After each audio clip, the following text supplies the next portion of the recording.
지금까지 한 번 구원은 영원한 구원이라는 주장과 성도의 타락 및 구원의 취소가 있다는 주장의 장단점을 알아보았고, 예수님의 제자들의 신앙은 어떠했는지 살펴보았습니다. 그리고 이 두 문제에 매달리는 것보다 성령의 인도를 받으며 성령의 열매를 맺는 삶에 집중하는 것이 중요하다는 결론도 내렸습니다. 그렇다면 성경 말씀에는 성도의 타락이 있다는 것일까요? 없다는 것일까요? 결론부터 이야기한다면 성도의 타락은 존재합니다. 성도의 타락에 대해서 기록된 대표적인 성경 말씀 중 하나인 베드로후서 2장을 보면서 이야기하겠습니다. 그러나 백성 가운데 또한 거짓 선지자들이 일어났었나니 이와 같이 너희 중에도 거짓 선생들이 있으리라. 그들은 멸망하게 할 이단을 가만히 끌어들여 자기들을 사신 주를 부인하고 임박한 멸망을 스스로 취하는 자들이라. 여럿이 그들의 호색하는 것을 따르리니 이로 말미암아 진리의 도가 비방을 받을 것이요 그들이 탐심으로써 지어낸 말을 가지고 너희로 이득을 삼으니 그들의 심판은 옛적부터 지체하지 아니하며 그들의 멸망은 잠들지 아니하느니라. 베드로후서 2장 1절에 보면 거짓 선지자들에 대해서 이야기합니다. 이 거짓 선지자들에 대해 설명한 구절들을 보면 애초에 예수님을 모르고 복음을 모르는 것처럼 보여집니다.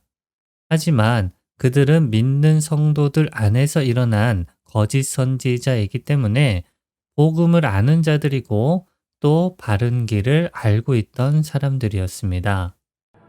그러나 이 사람들은 본래 잡혀 죽기 위하여 난 이성 없는 짐승 같아서 그 알지 못하는 것을 비방하고 그들의 멸망 가운데서 멸망을 당하며 불의의 값으로 불의를 당하며 낮에 즐기고 노는 것을 기쁘게 여기는 자들이니 점과 흠이라.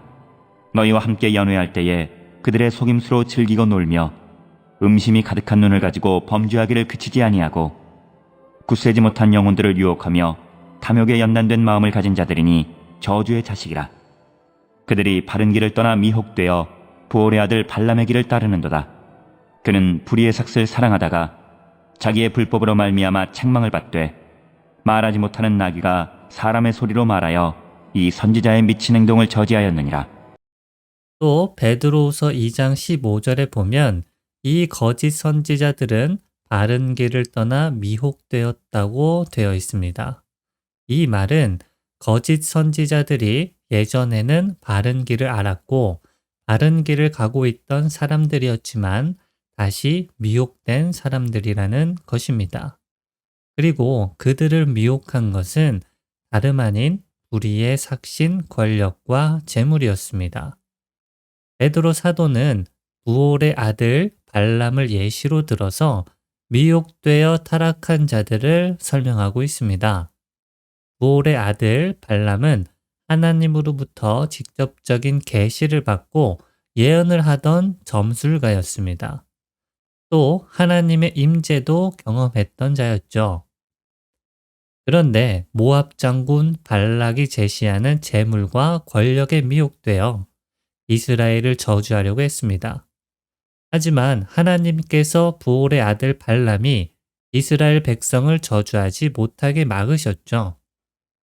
이와 같이 거짓 선지자들은 예수님과 복음과 바른 길을 알았지만 부올의 아들 발람같이 불의의 삭슬 사랑하다가 불법을 저지른 사람들이라는 것입니다.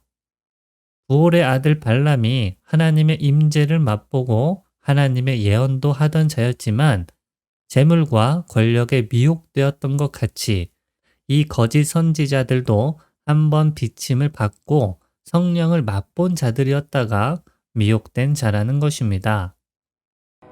이 사람들은 물 없는 샘이요 광풍에 밀려가는 안개니 그들을 위하여 캄캄한 어둠이 예비되어 있나니 그들이 허탄한 자랑의 말을 토하며 그릇되게 행하는 사람들에게서 겨우 피한 자들을 음란으로서 육체의 정욕 중에서 유혹하는도다. 그들에게 자유를 준다 하여도 자신들은 멸망의 종들이니 누구든지 진 자는 이긴 자의 종이 됨이라. 게다가 이 거짓 선지자들은 자유를 준다고 하면서 연약한 성도들을 미혹합니다. 이 자유는 원래 예수님께서 말씀하신 진리의 자유를 의미합니다. 그런데 이 거짓 선지자들은 그리스도인의 자유를 이용해서 연약한 성도들을 음란과 육체의 정욕으로 유혹하고 타락시킵니다. 즉, 죄 짓는 것에 대한 자유를 통해서 연약한 성도를 타락시키고 멸망의 종인 자신과 같이 멸망의 성도가 되도록 하는 것이죠. 그래서 베드로후서 2장 19절에는 거짓 선지자들을 멸망의 종이라고 표현하고 있습니다. 이 멸망의 종이라는 구절은 다른 번역 성경에서 타락한 종으로 번역되고 있습니다.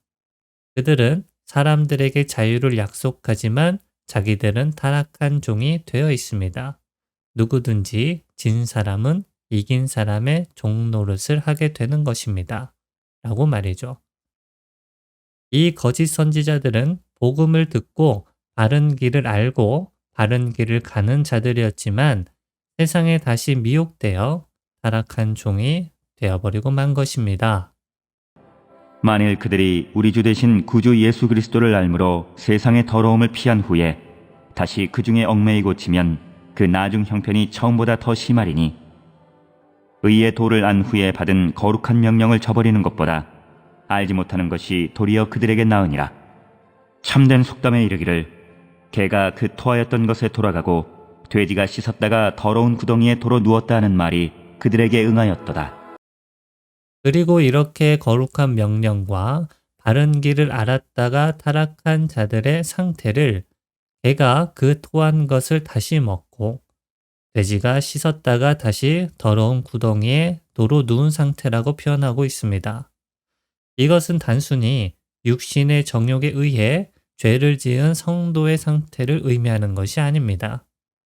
우리가 회개해서 깨끗하게 되어 예수님을 믿는 그리스도인이 되었다가 다시 세상의 죄물과 권력에 미혹되어 멸망의 자녀가 된 것을 의미하는 것입니다.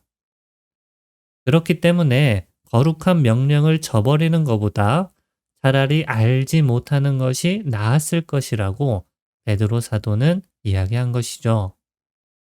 깨끗하게 되었다가 타락한 자의 나중 형편이 처음보다 더 심하기 때문입니다.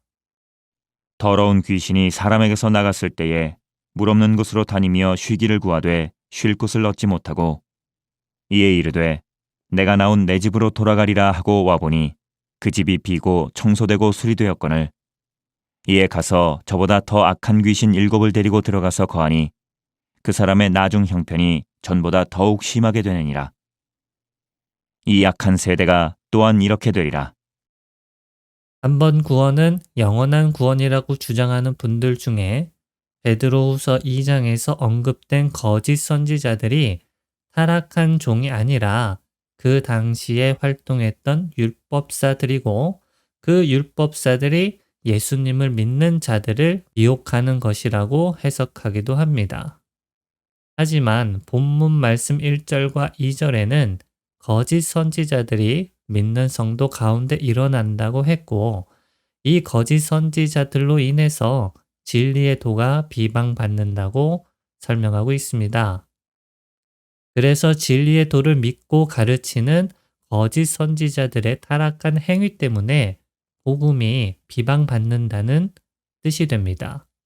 그래서 베드로 후서 2장에 언급된 거짓 선지자들이 그 당시 복음을 회방했던 율법사들을 의미한다고 보기는 어렵습니다.